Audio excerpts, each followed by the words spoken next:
हरे कृष्णा दोस्तों, कैसे हैं आप सब? ठीक-ठाक? बढ़िया? चलो बहुत अच्छी बात है, ठीक-ठाक रहिए, बढ़िया रहिए और मैं भी अच्छी हूँ। जैसा कि आप सबको पता है, इस समय जो बातचीत हो रही है, वो महाभारत जो कि एक महाकाव्य है, महर्षि वेद व्यास द्वारा रचित है। इसमें आने वाले अनेक पात्रों के बारे में हो रही है और आज जिस पात्र के बारे में चर्चा होने वाली है, वो है अर्जुन, जो कि धनुर्धर हैं। इनको पार्थ भी कहते हैं। इनके 10 नाम भी हैं। अब अर्जुन की कथा क्या है, अर्जुन के जीवन में क्या-क्या हो रहा है, वो किस तरीके से सबसे अलग हैं, ये अपने गुरुदेव द्रोणाचार्य के अत्यंत प्रिय शिष्य हैं। लेकिन स्टार्टिंग से ही नहीं हो गए थे प्रिय, उसके लिए अर्जुन ने बहुत सारे एफर्ट्स डाले हुए थे। अब वो क्या एफर्ट्स हैं, क्या ऐसा किया जो द्रोणाचार्य के प्रिय बन गए?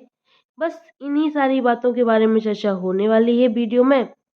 बट स्टार्ट करने के पहले वही पुरानी घिसी-पिटी बात मुझे बार-बार बोलनी पड़ती है कि क्या करना है आपको, चैनल सब्सक्राइब करना है, वीडियो लाइक कमेंट शेयर करनी है, इससे ज़्यादा कुछ नहीं करना है और ये सब कुछ एकदम फ्री ऑफ कॉस्ट है, तो कर दिया करो, क्या ही जाता है। ठीक है? तो आइए स्टार्ट करते हैं अर्जुन जी के बारे में। अर्जुन माता कुंती व महाराज पांडव के तीसरे पुत्र हैं। अर्जुन बचपन से ही प्रतिभाशाली थे। महाराज पांडु की मृत्यु के बाद जब माता कुंती अपने सभी पुत्रों के साथ हस्तिनापुर आती हैं, इसके बाद स्टार्ट होता है सभी राजकुमारों का, यानी कि पांडव, कौरव, इन सभी राजकुमारों की शिक्षा दीक्षा। अब शिक्षा दीक्षा किस प्रकार से स्टार्ट होती है, ये किस तरीके से द्रोणाचार्य से मिलते हैं, उसके लिए ऐसा कहा जाता है कि एक बार क्या होता है, सभी राजकुमार खेल रहे होते हैं और खेल-खेल में उनकी जो गेंद होती है, एक वो कुएँ में चली जाती है।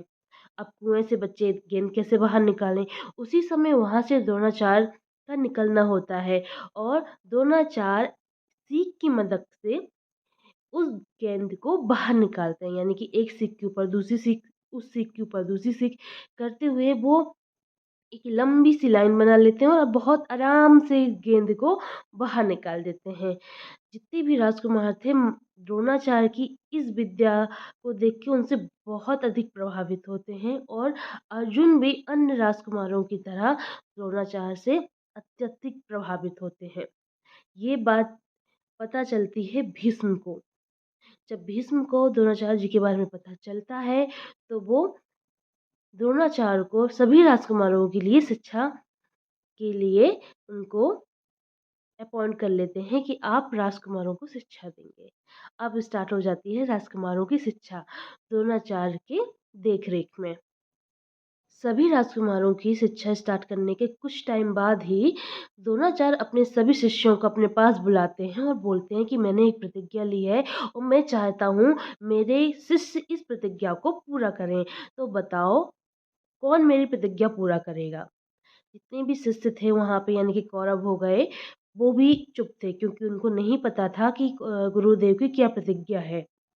पांडव यानी कि युधिष्ठिर, भीम, नकुल, सहदेव ये भी चुप थे। इनको भी नहीं पता था कि गुरुदेव की क्या प्रतिज्ञा है जिसको वो पूरा करने का वचन हमसे ले रहे हैं। लेकिन उसी समय अर्जुन खड़े हो जाते हैं और पूरी निष्ठा, सम्मान के साथ कहते हैं कि गुरुदेव आपकी जो भी प्रतिज्ञा है, मैं प्रॉमिस करता हूँ कि उसे मैं अवश्य पूरा करूँगा।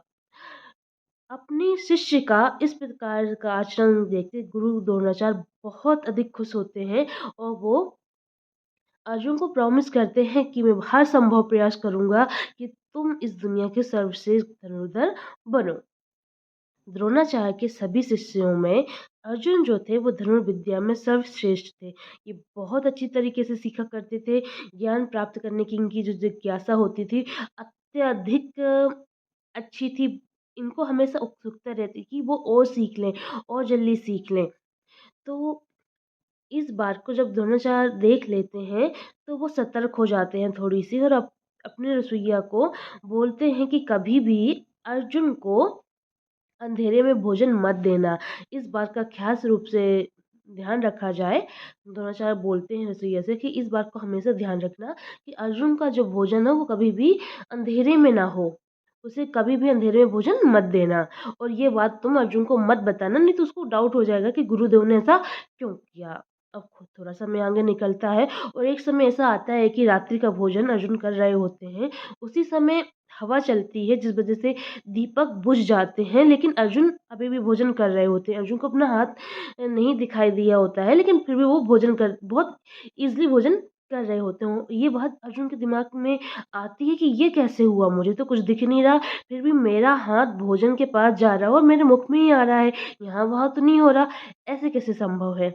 और थोड़ी देर में अर्जुन को खुद ही समझ में आ जाता है कि इतने लंबे टाइम से वो भोजन करने का अभ्यास कर रहे हैं और अभ्यास की वजह से ही इतने ये निपुण हो चुके हैं। अब वो सोचते हैं कि अगर मैं अंधेरे में भी धनुष का धनुर्विद्या का अभ्यास करूँ तो अवश्य ही मैं बहुत अच्छी तरीके से निशाने पे लगा पाऊँगा बाण। मैं अंधेरे में यानी कि जो होता है कि बिना देखे हुए निशाना साध लेना, उसमें निपुण हो जाऊँगा। उसके बाद क्या हुआ, जो अर्जुन थे वो रात्रि में भी अभ्यास किया करते थे धनुर्विद्या का और इस तरीके से वो बहुत अच्छे तरीके से उन्होंने अपना अभ्यास किया और धनुर्विद्या में और अधिक निपुण हो गए। एक समय की बात है कि जब वो रात्रि में अभ्यास कर रहे होते हैं, थोड़ा-सा शोरगुल होता है और द्रोणाचार्य समझ जाते हैं कि जो अर्जुन है, यही रात्रि में अभ्यास कर रहे हैं और ये अवश्य ही बहुत ही अच्छा धनुर्धर बनेगा। अभी भी ऐसा नहीं हुआ था कि अर्जुन द्रोणाचार्य का प्रिय शिष्य बन गया हो, लेकिन अर्जुन की जो जिज्ञासा थी, समर्पण था अपने गुरुदेव के लिए, सीखने के लिए, वो अतुलनीय था। उसके लिए भी एक कथा आती है कि द्रोणाचार्य चाहते थे कि उनका पुत्र अश्वत्थामा सबसे अधिक धनुर्विद्या में निपुण हो, सबसे अच्छा हो। हर कोई अपने पुत्र के लिए चाहेगा, तो वो क्या करते थे, इसलिए उसे अलग से पढ़ाने के लिए वो समय निकालते थे। अब वो अपने पुत्र को एक्स्ट्रा विद्या दे सकें, उसके लिए उन्होंने एक नियुक्ति सोची कि घड़े जो होते थे पानी भरने के, बाकी शिष्यों को तो छोटे-छोटे मुँह के घड़े दे दिए, लेकिन अश्वत्थामा का जो घड़ा था वो बड़े मुँह का था ताकि वो जल्दी से पानी भर सके और अपना काम समाप्त कर सकते। उसे अधिक टाइम मिले गुरुदेव से शिक्षा ग्रहण करने का। जब ये चीज़ अर्जुन देखते हैं कि अश्वत्थामा का कार्य जल्दी निपट जाता है और वो गुरुजी से अधिक विद्या अर्जित कर रहा है, तो वो क्या करते हैं, वो अपना दिमाग चलाते हैं, वर्णास्त्र से फटाफट अपना काम कंप्लीट करते हैं और आके अश्वत्थामा के साथ ही द्रोणाचार्य के पास बैठ जाते थे शिक्षा ग्रहण करने के लिए। अब चूँकि अर्जुन अपना काम पूरा कंप्लीट कर चुके होते थे, तो द्रोणाचार्य भी उन्हें मना नहीं कर सकते थे और उनको भी सीखने का मौका मिलता था। लेकिन कहीं न कहीं ये आदत जो थी अर्जुन की, जो सीखने की जिज्ञासा थी द्रोणाचार्य के ऊपर प्रभाव ज़रूर डाल रही थी कि ये शिष्य जो है वो सबसे अलग है, अन्य शिष्यों की तरह नहीं है। और कई बार अर्जुन ने ये प्रूव भी किया है कि वो अन्य शिष्यों से अलग हैं। अपने कर्तव्य से, अपने कार्य से। एक बार क्या होता है, गुरु द्रोणाचार्य अपने सभी शिष्यों को साथ में लेके गंगा स्नान करने के लिए गए होते हैं और जब वो गंगा में स्नान कर रहे होते हैं उसी समय मगरमच्छ द्रोणाचार्य के पैर को पकड़ लेता है। द्रोणाचार्य बहुत जोर से चिल्लाते हैं कि मुझे बचाओ, मेरी हेल्प करो। बाकी के जो शिष्य थे वो तो सोचने लगते हैं कि किस तरीके से द्रोणाचार्य की हेल्प की जाए, गुरुदेव को बचाया जाए। उसी समय अर्जुन फटाफट यानी कि तुरंत अपना धनुष निकालते हैं, बाण साधते हैं और एक अनुमान लगाते हैं कि गुरुदेव का पैर उधर है तो मगरमच्छ भी वहीं होगा और 5 बार कंटिन्यू वो ऐसे चलाते हैं कि मगरमच्छ को जाके लगे और मगरमच्छ के 2 हिस्से हो जाते हैं। और जब गुरु द्रोणाचार्य ये देखते हैं तो वो जल से बाहर आते हैं और अर्जुन के इस कार्य को देख के द्रोणाचार्य बहुत ज़्यादा खुश थे। उस समय गुरु द्रोणाचार्य अर्जुन को एक अस्त्र उपहार में देते हैं। इस अस्त्र का नाम ब्रह्मशील था। ये अत्यंत शक्तिशाली अस्त्र था। गुरु द्रोणाचार्य अर्जुन से कहते हैं इस अस्त्र का प्रयोग कभी भी किसी इंसान के ऊपर मत करना। जब तुम्हें कोई अमानव युद्ध में पीड़ित करे, परेशान करे तभी तुम इस अस्त्र का प्रयोग करना। और साथ-साथ वो ये भी कहते हैं कि अर्जुन तुम मुझे अत्यधिक प्रिय हो। तुम्हारे समान योद्धा इस दुनिया में नहीं है। तुमको टक्कर दे सके ऐसा योद्धा कोई भी नहीं है। अब धीरे-धीरे समय आगे बढ़ता है, शिक्षा-दीक्षा कंप्लीट होने वाली होती है। उसके पहले द्रोणाचार्य ये देखना चाहते थे कि उनके शिष्य उनका कौन-सा शिष्य कितना एकाग्र है।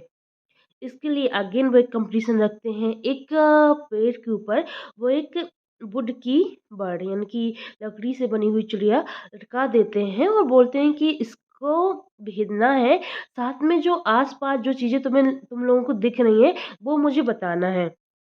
सबका नंबर आता है, कोई बोलता है मुझे चिड़िया दिख रही है, साथ में पेड़ दिख रहा है, साथ में ये दिख रहा है, वो दिख रहा है। बट जब अर्जुन का नंबर आता है तो गुरुदेव बोलते हैं कि बताओ अर्जुन तुम्हें क्या दिख रहा है? तो अर्जुन बोलते हैं मुझे सिर्फ़ चिड़िया दिख रही है, उसके अलावा कुछ नहीं दिख रहा है। ध्रुव द्रोणाचार्य इस बात से बहुत अधिक प्रसन्न होते हैं और अर्जुन को आदेश देते हैं कि चलो तुम इस पर बाण साधो इसका। और अर्जुन जो थे फटाक से बाण साधते हैं और चिड़िया की गर्दन उड़ा देते हैं। किसी असली चिड़िया को नहीं मारा था, वो वुड की चिड़िया थी। ठीक है। जब सभी राजकुमारों की अस्त्र शस्त्र की विद्या कंप्लीट हो जाती है और ये सभी राजकुमार अपने कौशल का प्रदर्शन हस्तिनापुर के नागरिकों के सामने कर देते हैं।